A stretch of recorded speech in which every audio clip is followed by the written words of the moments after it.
ದೇಶದ ಯುವ ಜನತೆಯ ಮನಗೆಲ್ಲೋದಕ್ಕೆ ಬಿಜೆಪಿ ಇದೀಗೊಂದು ಪ್ಲಾನ್ ಮಾಡ್ಕೊಳ್ತಾ ಇದೆ. ಎಕ್ಸ್ ಖಾತೆಯಲ್ಲಿ ಪ್ರಧಾನಿ ಮೋದಿ ಭಾಷಣವನ್ನು ಪೋಸ್ಟ್ ಮಾಡಲಾಗಿದೆ. ಪ್ರಧಾನಮಂತ್ರಿ ಅವರ ದೇಹದ ಪ್ರತಿಯೊಂದು ಕಣವು ಪ್ರತಿಯೊಂದು ಕ್ಷಣವೂ ನಿಮ್ಮ ಭವಿಷ್ಯಕ್ಕಾಗಿ ಮುಡಿಪು ಅಂತ ಟ್ವೀಟ್ ಮಾಡಿದ್ರಾಗಲ್ಲ, ಭಾಷಣ ಮಾಡಿದ್ರಾಗಲ್ಲ. ಒಂದಿನಕ್ಕೂ ನಿಮ್ಮ ಕಷ್ಟ ಏನು, ನಿಮ್ಮ ಸುಖ ಏನು, ಯಾಕೆ ಹೋರಾಟ ಮಾಡ್ತಾ ಇದ್ದೀರಾ ಅಂತ ಪ್ರಧಾನಿ ಬಂದಿದ್ದೇ ಇಲ್ಲ. ಯಾವ ಮಾಧ್ಯಮದಲ್ಲಿ ಕೂತ್ಕೊಂಡು ಮಾತಾಡಿದ್ದು ಇಲ್ಲ. ಬೇಕಾಗಿರೋ ವಿಚಾರಗಳನ್ನು ಮಾತ್ರ ಪೋಸ್ಟ್ ಮಾಡೋದು.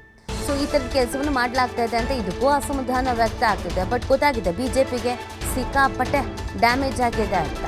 ಸೊ ಈ ವಿಚಾರವನ್ನು ಡ್ಯಾಮೇಜ್ ಕಂಟ್ರೋಲ್ ಮಾಡೋದಕ್ಕೆ ಅಂತ ಇದೀಗ ಬಿಜೆಪಿ ಪ್ಲಾನ್ ಮಾಡ್ತಾರೆ. ಹೇಗಾದರೂ ಮಾಡಿ ಯುವ ಜನತೆಯನ್ನು ಮತ್ತೆ ತಮ್ಮತ್ತಕ್ಕೆ ಸೆಳ್ಕೋಬೇಕು ಅಂತ. ನೋಡಿ, ಅದು ಯಾವುದೇ ದೇಶ ಆಗಿರ್ಬೋದು, ಯಾವುದೇ ಪಕ್ಷಗಳಾಗಿರ್ಬೋದು, ಎಂಥದ್ದೇ ಪರಿಸ್ಥಿತಿ ಆಗಿರ್ಬೋದು, ಯೂತ್ಸ್ನ ಒನ್ಸ್ ಎದುರಾಕೊಂಡ್ರು ಅಂತಂದರೆ ಅಥವಾ ಯೂತ್ಸ್ ತಿರುಗಿ ಬಿದ್ರು ಅಂತಂದರೆ ಅದು ಬಹಳ ಕ್ರಾಂತಿಕಾರಿಯಾಗಿ ಮತ್ತು ಪರಿಣಾಮಕಾರಿಯಾಗಿರುತ್ತೆ. ಆ ಹೋರಾಟಗಳು, ಪ್ರತಿಭಟನೆಗಳು, ಆಮೇಲೆ ಅದಕ್ಕೆ ತಕ್ಕ ಪ್ರತಿಫಲ ಅನ್ನೋದು ವಿದ್ಯಾರ್ಥಿಗಳಿಗೆ ಸಿಗುತ್ತೆ. ಅದಕ್ಕೆ ತಕ್ಕ ರೀತಿಯಾದಂಥ ಉತ್ತರವನ್ನು ಕೊಡ್ತಾರೆ.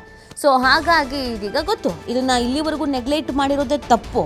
ಅಂಥದ್ರಲ್ಲಿ ಅಟ್ಲೀಸ್ಟ್ ಈಗಲಾದ್ರೂ ಕಂಟ್ರೋಲ್ ಮಾಡಬೇಕು ಅನ್ನುವಂಥದ್ದು ಅವ್ರಗಳ ಅರಿವಿಗೂ ಇದೆ. ಒಂದು ಪೋಸ್ಟನ್ನು ಹಾಕಿರೋದು ಈಗ, ಪ್ರತಿಯೊಂದು ಕ್ಷಣವೂ ನಿಮ್ಮ ಭವಿಷ್ಯಕ್ಕಾಗಿ ಮುಡಿಪು ಅಂತ.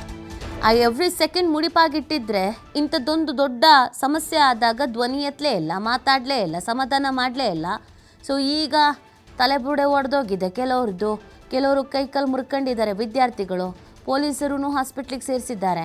ಈಗ ಈ ಭಾಷಣ ಪೋಸ್ಟ್ ಮಾಡಿದ್ದಾರೆ. ಮತ್ತು ಇದು ಈಗಿಂದಲ್ಲ, ಯಾವಾಗಿಂದೋ ಭಾಷಣ.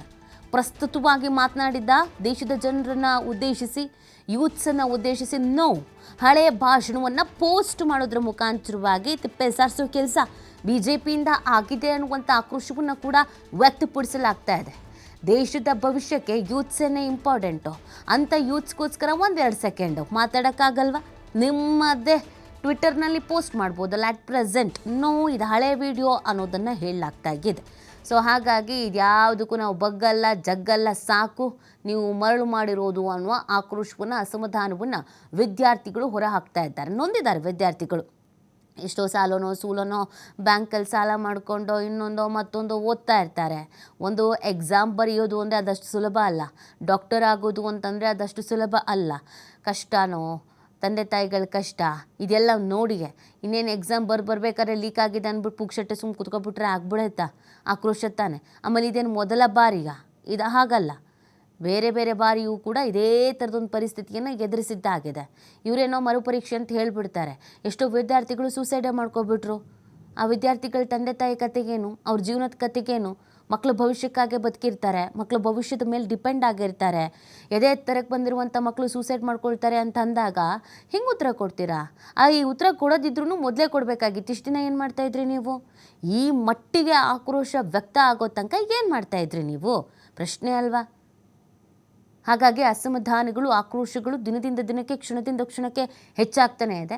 ಹಾಗೆಲ್ಲ ಅಸಮಾಧಾನ, ಆಕ್ರೋಶವನ್ನು ಕಂಟ್ರೋಲ್ ಮಾಡುವಂಥ ನಿಟ್ಟಿನಲ್ಲಿ ಒಂದು ಹಳೆಯ ವಿಡಿಯೋವನ್ನು ಪೋಸ್ಟ್ ಮಾಡಲಾಗಿದೆ.